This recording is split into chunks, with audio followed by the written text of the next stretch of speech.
Welcome back, Tool fans. This week, we've got new tool announcements from DeWALT, Ryobi, and Klein. And a ton of our favorite tool videos of the week. All coming up next on The Tool Show.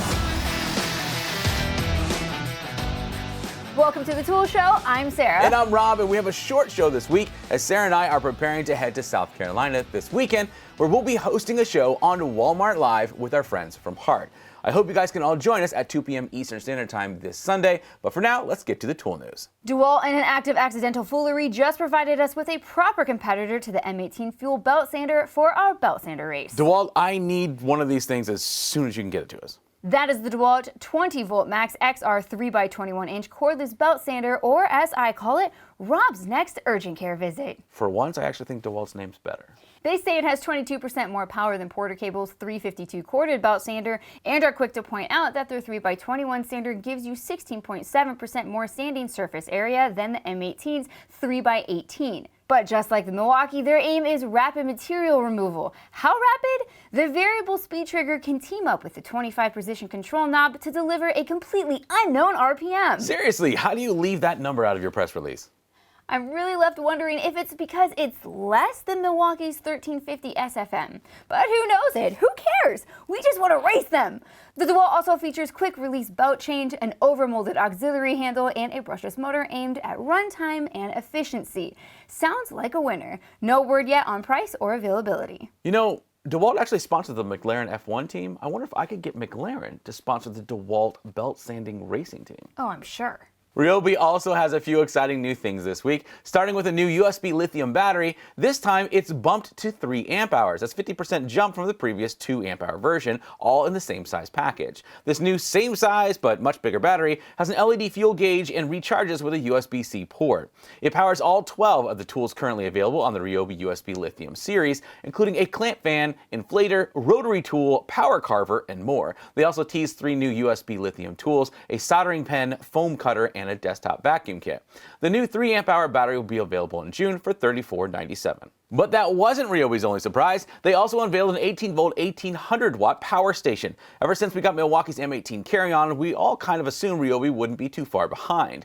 Considering all the crazy solutions they already offer, I'm looking at you, floating disco radio light show, a solid 18-volt power station was a no-brainer. This one features 3 120-volt AC 15-amp outlets, 2 USB-A 12-watt max outlets, 2 fast-charge USB-A 18-watt max outlets, and 2 USB-C 45-watt max outlets. Now, that's all well and good, but the real news here is the capacity. The Milwaukee M18 carry-on can hold up to 4 12-amp-hour batteries. That's 864 watt-hours of energy on tap.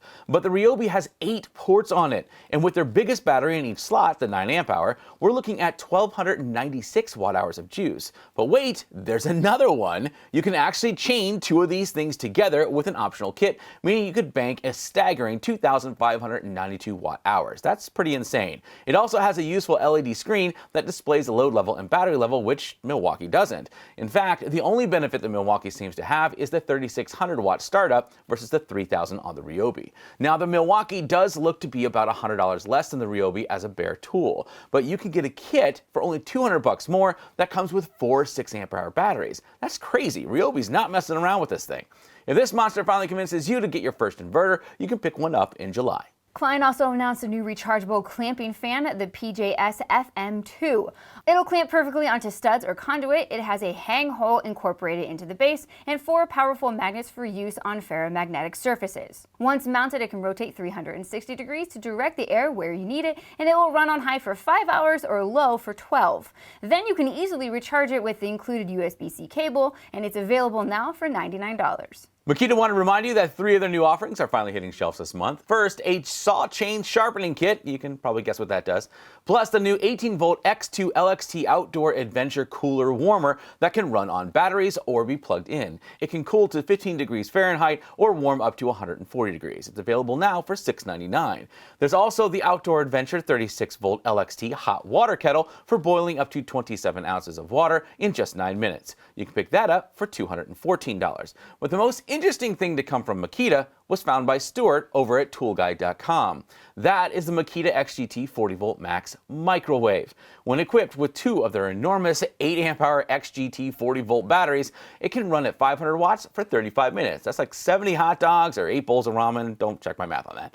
Unfortunately, the microwave is only going to be available in Japan for now, which might not matter to you when you see its price tag, $540. For the full story, head over to toolguide.com.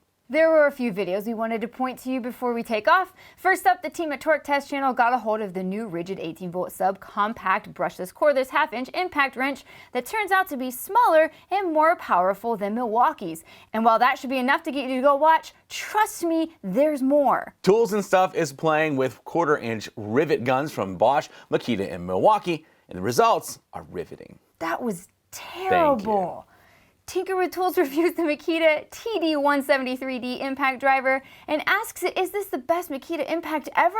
You'll have to watch to find out. Mike over at Projects for All tests the Flex flagship hammer drill and impact and seems to like them okay. Hell yeah. Man, this thing is freaking badass. I love it. Freaking badass indeed. Nils over at Learn to DIY is testing drills based on the stores that they come from. This week grabbing the biggest names at Lowe's, including DeWALT, Flex, Bosch, Cobalt, and Craftsman. You'll never guess who completely dominates that group, but still super fun to watch. Tim Johnson reviewed the DeWALT DCF 845, the newest, smallest impact driver in the XR series, and compares it directly to the Atomic 850. Roger Bisbee from the Skill Builder channel takes a turn with the new Hilti TE2000 breaker that runs on their Neuron battery platform. Rob and I got to play with that at World of Concrete, and we tend to agree with Roger. There's no vibration, it just feels like you're doing no work at all, which suits me fine. Before we fly off, we're not about to forget the Platinum Tool Deal.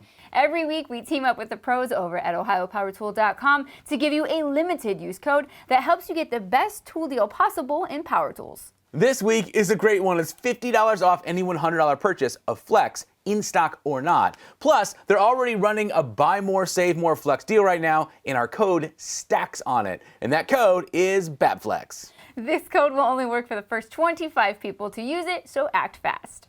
If you stuck with us this long, we greatly appreciate it and hope that you join Sarah and I this Sunday at 2 p.m. Eastern Standard Time over at walmart.com/live. I want to thank Flex and Spider for continuing to support our show and our tool community. I know I said this last week that we would have our block ladder gear ready by now, but due to a big shipping delay, you'll have to wait until next week for that.